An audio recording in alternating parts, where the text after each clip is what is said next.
Beyond the spy balloons, a network of Chinese agents is at work right here in America. Their mission is to hunt down, intimidate, and even kill pro-democracy dissidents. In cities across the U.S. and the world, these agents operate out of so-called police stations.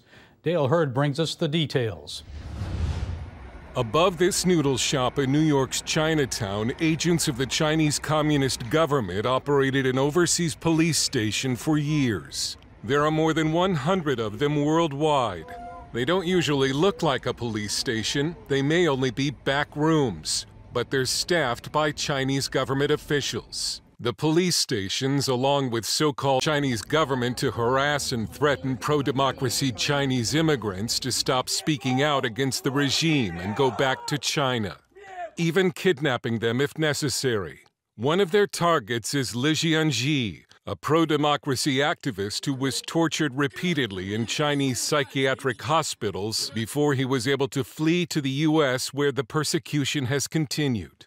Xi, who does not speak English, told us Chinese government hitmen in the Los Angeles area have tried to kill him 3 times, twice with a car and once by stabbing him in the neck, calling him a traitor as they fled the scene. Chinese government agents and supporters regularly film and disrupt pro-democracy demonstrations in American cities. They warn activists they're being reported to Beijing and that their family back home will be arrested. A recent New York Times report made it look like the FBI is on the case, highlighting a raid on that Chinese police station in New York's Chinatown. But that raid happened last fall, and the FBI didn't shut it down, it only gathered evidence. When we asked the FBI if it's closed any of the Chinese police stations across the U.S. or brought charges against anyone, it declined comment, saying that FBI Director Christopher Wray's testimony to the Senate Homeland Security Committee last year would serve as the agency's statement on the matter. We are aware of the existence of these stations. I had to be careful about discussing our specific investigative work, but suffice to say, I can tell you from an FBI director perspective, I'm deeply concerned about this, and I'm not going to just let it lie.